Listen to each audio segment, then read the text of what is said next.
back to my YouTube channel. I hope you are all subscribing, sharing and liking. Please, for those doing that, thank you so much. I really appreciate you guys. Let's learn. Manufacturing account. So in the previous video I gave a format of manufacturing accounts. So if you've memorized and learned it will be easier to just place in those terms and solve your exercise. So I'm going to be using this textbook, Essential Financial Accounting. It's quite good. I've been using it since SS1, so it shows from the book. So everyone, this is the illustration which we are to solve on, including the additional information. Let's go directly to the solution, which I've written here already. In the question, you see raw materials, and let me state something. In the question, I'm sure you see a lot of items like sundry debtors, sundry creditors, purchase, blah blah blah. But it's not everything that is actually imputed in your manufacturing trading profit and loss account. For example, debtors and creditors, you find that in the balance sheet. So they will put it, sometimes you might not even need it in your solution, but they will just put it just to test your knowledge. Debtors and creditors come in balance sheet. So in case you're asking why we didn't add them, you know that it's not part of the format. That is why we're meant to learn the format. So the opening stock, you see something like stocks on January 1st, 1997. You see raw materials and work in progress. That 1197 means January 1st. That is the opening stock of raw materials, which is 5,360, as I've written here. Then next thing on the format is add purchases of raw materials. You go and look for it. Anytime you ask, if you have the format in your head, you even be the one to start looking for those things. Like now when I want to solve my own, I'll be like opening stock of raw materials, then I'll know that the next thing is add purchases. So I'll go and look for purchases, even though it is at the last question, because you might not see all the figures. So you go and look for it. Then you see here after the sundry creditors, purchases of raw materials 29,470. This here. Like I said in the previous video, these two naira signs, this is for values that don't need any adjustment again, while here is still for calculation. Here are the adjusted values already. So purchases of raw materials, you write it here. Less returns on raw materials. In the previous video I also said that there are some times when a business can buy goods and then they are not satisfied because maybe there is a damage on the goods. You can return those raw materials, and when you return them, you need to less them from your purchases, because what you purchase you returned it, so you less it. That is why it is used here, less return on raw materials. So you minus it. Once you minus it from 29,470, you get 28,097. Then you add it to this place, to your opening stock of raw materials. You get your cost of raw materials available. Then when you get your cost of raw materials available, the next format is you less your closing stock of raw materials. Cost of raw materials available, you less closing stock of raw materials. Then you get your cost of raw materials consumed. Then in the question, when you see cost of raw material closing stock of raw materials, in the question you also see something like stock on 31st of December 1997. The raw materials there is automatically the closing stock of raw materials 8,619. This bracket sign means minus. So once you subtract it, you get your cost of raw materials consumed. You less your closing stock of raw materials because they are the raw materials which remains. So that's why when you subtract it, you get your cost of raw materials consumed, which is the one you consumed, which is the one that was used in the business, like to produce goods. Then the next thing, after you get your cost of raw materials consumed, you need the next thing to get your prime costs. And I said that the terms under prime costs are direct expenses, like direct wages, royalties, and factory wages. Like I said, wages that you pay to people that are directly involved in the production units, like people that mix the bread, you pay them wages. They're the ones that produce the bread. So you get your prime costs. The reason why it's okay, look for it in the question. Factory wages, I can see here, 13,509. I don't think you guys can see, but it's pasted already. Factory wages 13,582. You add it here, add the factory wages, then you get your prime cost. If there was something like, if in the question there were direct expenses, royalties, you add it there, but it was not in the question, so you leave it. You can't just go and put royalties when it's not in the question. So you get your prime cost. Then after you get your prime cost, the next thing is your factory overhead. That's indirect expenses, like people that are cleaning the floor. Like I said, they're also part of the factory. Factory overhead are factory expenses incurred in the factory. Like that's why you see something like factory lighting, factory insurance, factory rent. So in the question you see it there. Factory insurance 1,820. You make sure you go through the question. Like anytime you want to solve questions like this, you go through the question so you don't miss out on any input, anything you're meant to input. Like now on the first page here is factory lighting and cooling. Next is factory wages. Okay, no, factory wages is a direct wages. Then you see factory insurance. Those are part of they are not in the direct wages because they are not traced to a particular production unit. The factory rents, all of these you add them together. Depreciation of plant and machinery is also there because your plant and machinery needs to be maintained, so you have to provide for it to be under your plant and machinery. And that's 5,627. Let me go forward here. Okay, using the additional information. The additional information we also need to go through it because some of adjustments need to be made. Sometimes it's not only direct figures that you'll be given. The additional information means adjustment. So maybe some changes that were made, like for example, accruals and prepayments. But I don't think that relates here now. Depreciation is to be written off. Please, you can check the question.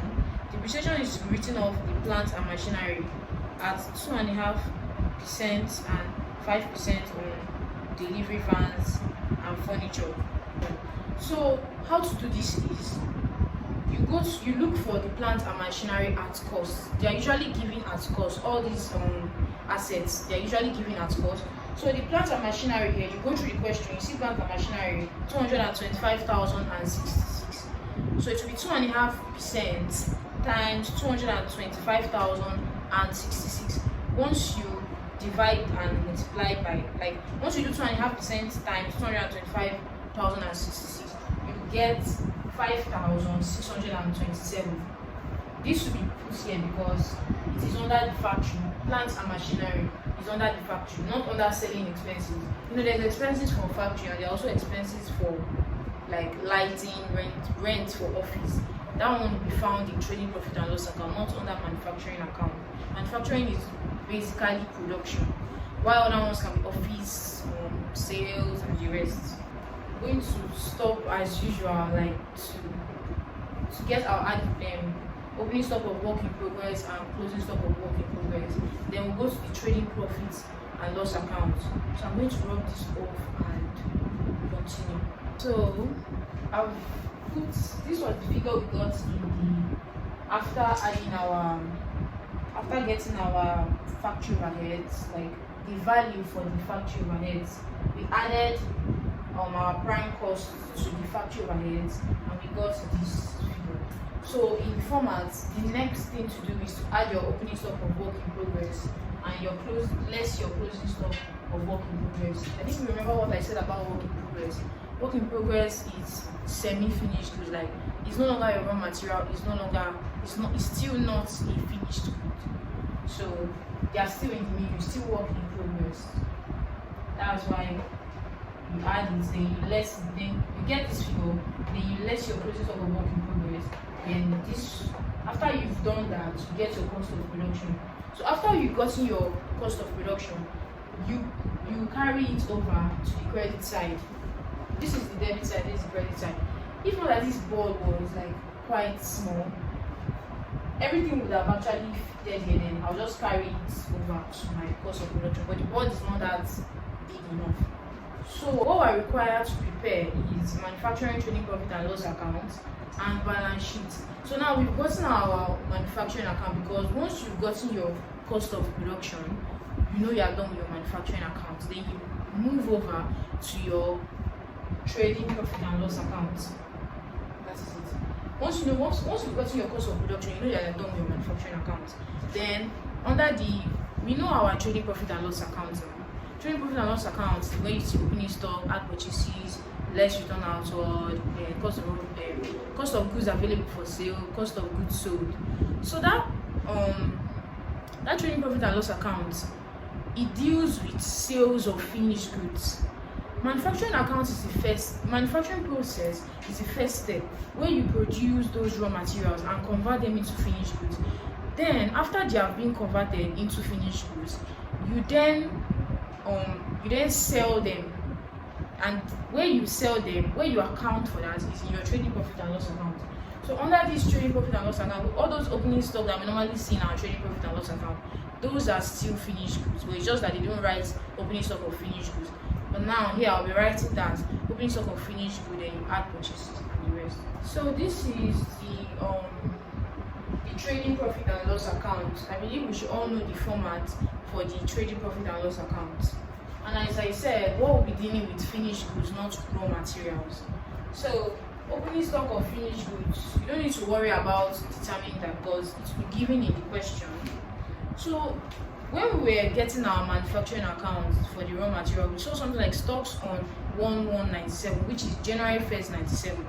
Under that place, you'll be giving raw materials, work in progress, and finished goods, because raw materials, work in progress, and finished goods, they both have opening stock and closing stock. There is opening stock of raw materials and closing stock of raw materials. There are opening stock of work in progress and closing stock of work in progress. And at the same time, there are opening stock of finished goods and closing stock of finished goods. So where we see that, you definitely see the finished goods, 16,295, which is this here. Then we've already determined you can't add purchases. Normally in the format for trading profit and loss accounts, it is opening stock, then add purchases. But we've done that in the manufacturing account. It's only if it is just a trading for like businesses now that involve the services, they don't produce goods. There will be no need for cost of production. They will just put the purchases of the goods which they are going to resell. So you just add your cost of production here. Then when you add your cost of production, we've gotten our cost of production in the manufacturing account. This is just a continuation. Like I said, I've been like rubbing off the board and continue, because the board is not enough. If not, it will be like a very long solution. So cost of production 57. But if you still want to check, you can quickly like go back to the video, then you will see how we got the cost of production. 57,260. Then cost of goods, when you add it together, you get cost of goods available for sale. That one now, you will see that one in the format for trading profit and loss account. It's applicable here. Then you less your closing stock of finished goods, same thing there in our format. So you look for the closing stock of finished goods. It's the same thing. You see stock on 31st December 1997. All these are stocks, raw materials, work in progress, and finished goods. So when you go there in the question, stocks on 31st December 1997, 11,570 under finished goods. 11,570. This bracket here, it shows subtraction. So you are subtracting it from your cost of goods available. You get the cost of goods sold, 61,985. Then after you got your cost of goods sold, in order to determine your gross profit, you know the formula for getting gross profit is your sales minus your cost of goods sold. Sales, that is amount which you sold. Cost of goods sold, the cost which you use in the purchases and the rest. Then you get your cost of your gross profit. But before you get your sales, sometimes you can see returning words. Okay, what's returning words? Returning words is like, maybe you sold goods. Let's say I'm a business now, Pera's business. I sold goods to like a customer, Femi. Maybe Femi is not appreciated or is not satisfied with the goods. Femi can return back those goods that are damaged, which is not acceptable with, which he does not find acceptable. Yes, if he returns that good to me, in my business, I'll record that transaction as a return inward. it was returned back to me. So I need to less it from the goods which I sold, because it's no longer considered a sold item because it has been returned. So you less it from your sales. That's when you get your net sales for 140,168. Net sales. Net means that after adjustment, the value after your adjustment, just like in your balance sheet when you see net book value, after you have subtracted your depreciation and the rest. Net sales. Then from there you've gotten your gross profits. Net sales is the net sales that you minus the cost of goods sold from. So that will be 140,168 minus cost of goods sold 61,985. When you subtract it, you get 78,183. You get 78,183. So then you balance off that trading account. Then you move over to your profit and loss account. Everything is just segregated. There's manufacturing account, there's trading account, and there's profit and loss account. So this is gross profit. Is once you've gotten your gross profit, you know you are done with your trading account. Just the same way when you have gotten your cost of production, you've gotten your manufacturing account. So when you know you have gotten your profit and loss account is when you get your net profits. So that's what I want to get now. So this is your expenses. Under the debit side of your profit and loss account, you see your expenses. Okay, let me bring this down. This is gross profits carried down. This will therefore be gross profits brought down. You bring it up back here, brought down, which is 78,183. I brought it down here because it will be needed in the profit and loss account. So expenses, selling and admin. You go over your question, you look for expenses. The expenses you find under here are mostly office expenses that don't relate to the factory. So you go through your question, you keep going through your question. That's where I do mine. You keep going through your question to make sure that you don't miss out on any entry which you're meant to input. So go to, what was the first one here? Selling and admin. Selling and admin was given here. Yes, selling and admin expenses 2,174. That was why I put it here. 2,174. I'm trying to make this look fast because you spend a lot of time. Office rent, you go through it too. Office rent, you know, we got factory rent before. Now, and we didn't put it here because it's related to factory. Now, office rent, 14,400. Bad debt is also an expense, which is here 729. If you check your question, you see it. Bad debt 700. Stationery 1,000. We're putting this thing here because there is no adjustment. But when you check once you're imputing your expenses, you need to be going through your additional information to make sure that there is no additional information given to it. But I'm sure there will be stationery 1,586. Office electricity. Wait, office rent 14,400. No, there's an adjustment for office rent. 1/3 of the rent is to be allocated to the factory. If you move back to if you scroll, like go back to the previous video, or you rewind back, yeah, you see under the factory rent, I forgot to state that 1/3 of the rent is to be allocated to the factory. So you look for rent figure for rent under the question is 21,600. So 1/3 of that rent is to be allocated to the factory, which we did as 1/3 times 21,600. Once you do 1/3 times 21,600, you get 7,200. And if you rewind back, we got 7,200 as our factory rent. So if they say 1/3 of the rent is to be allocated to the factory, therefore the remaining will definitely be for the expenses. The remaining will be for the office. So then the figure was 21,600. We did 1/3 times 21,600, and we got 7,200. So to get the one for office will definitely be 21,600 minus 7,200.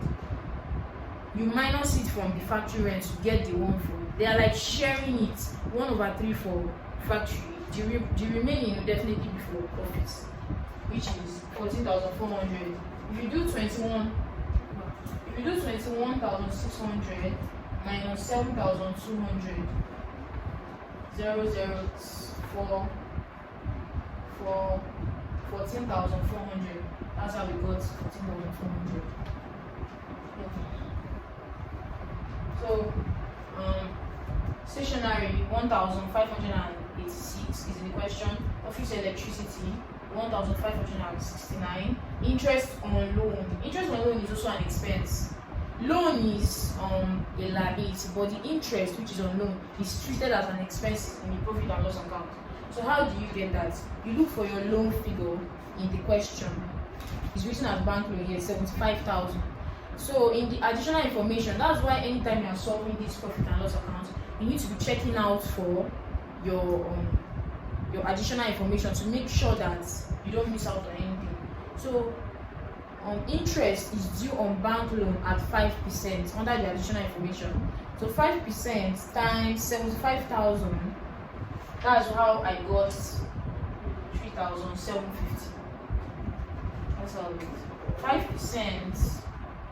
That's 500 times 75,000. 0 comes to 0. Then 750 times 5. 5 times 0 is 0. 5 times 5, 25. 5 times 7, 35 plus 2, 3,750. That's how I got interest on loan as 3,750. Then office salaries too is 9,629. There's no adjustment for that one in the additional information, so you don't need to solve anything. I wrote here 9,629. So there are still more. Let me just rub this off and get the question is really long. That's how it always is. So I'm going to finish up the expenses. This is the completion of the profit and loss account. Please, if this like me parting this solution is you are finding it hard to understand, please feel free to be rewinding like some of it so that you get and you know the one that is before it. If you get lost, you can quickly get back on it.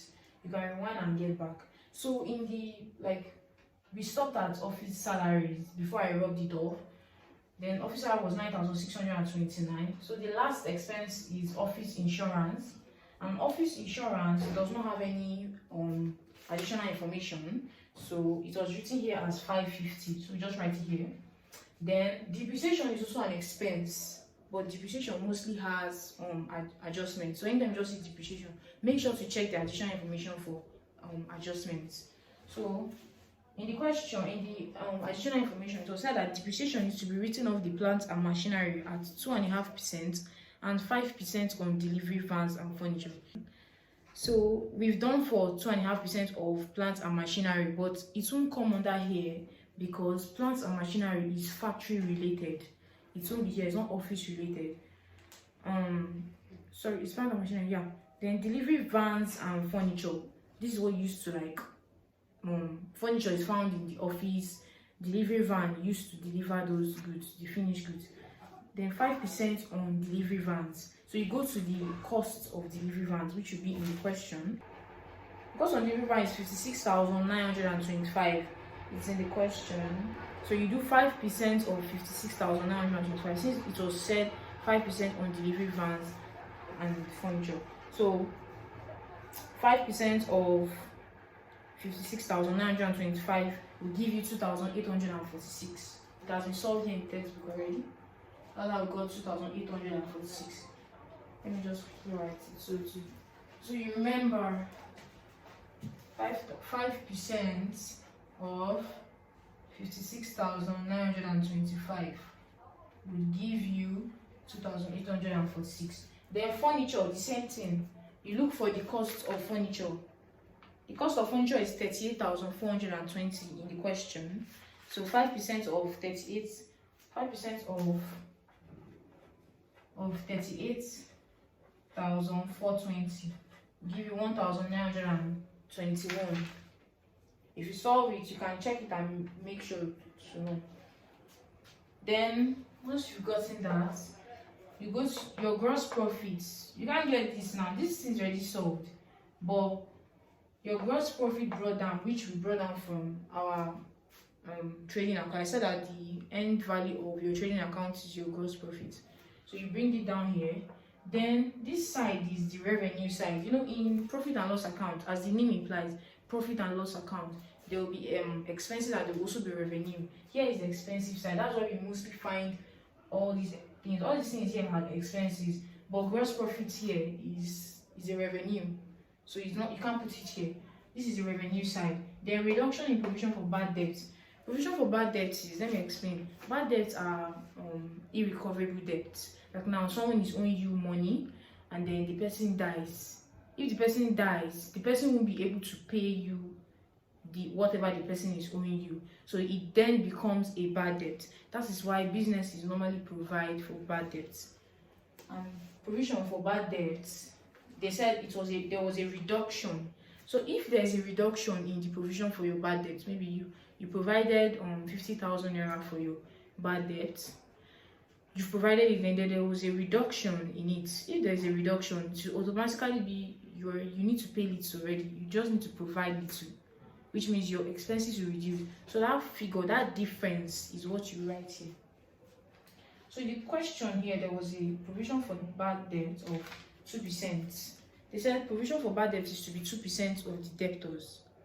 So you first do your 2% of your debtors. There was a provision for bad debts before as 308. If you go to the question, you see provision for bad debts 308. Then when you go back to your additional information, you see provision for bad debt is to be 2% of the debtors. That is the new provision.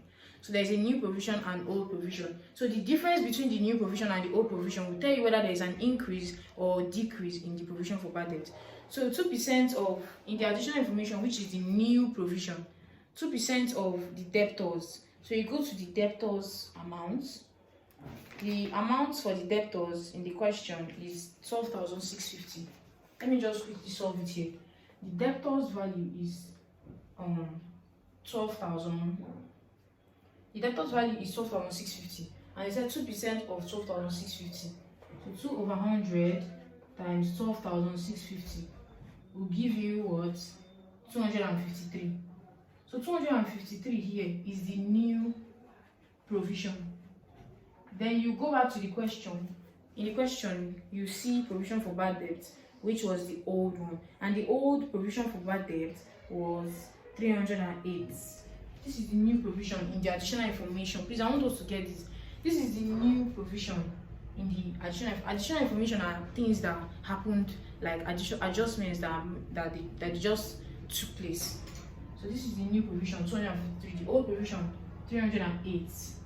So when you minus these two, 308 minus 253, 5. Are we saying 2? We borrow 2, that's 5, that's 55. So if the new provision is 253 and the old provision was 308, the old provision was 308, the new provision 253, which means that there was a reduction in the provision for bad debt of 55. This is really confusing, but if we can just try and learn it, the new provision is 253, which was in the additional information. The previous provision for bad debt was 308. So if the new provision is 253, which means it reduced from 308 to 253 by 55. So that what it reduced is 55, which is what we put here. So it's the difference that we put here. And if you have any question, you can just note that down in the comment section. I will be sure to answer. Then after I've gotten that, you add your value. Once you add these two together, you get 78,238. So since your income side is greater than your expenses side, 78,000 minus the figure you get after adding all your expenses. If you add up all your expenses on the expenses side, you minus it from whatever you add up here, which is 78,238. So 78,238 minus that figure will give you your net profit of 39,084. That's how we got our net profit. You should all know all this kind. This is trading profit and loss, which is a primary course.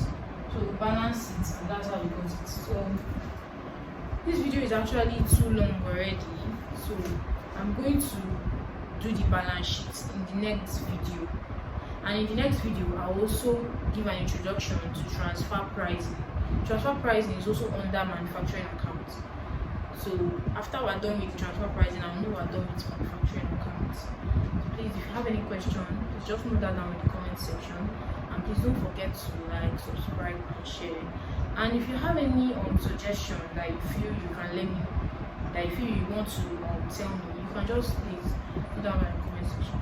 Once again, please don't forget to like, share, subscribe. Thank you so much and have a nice day. Bye.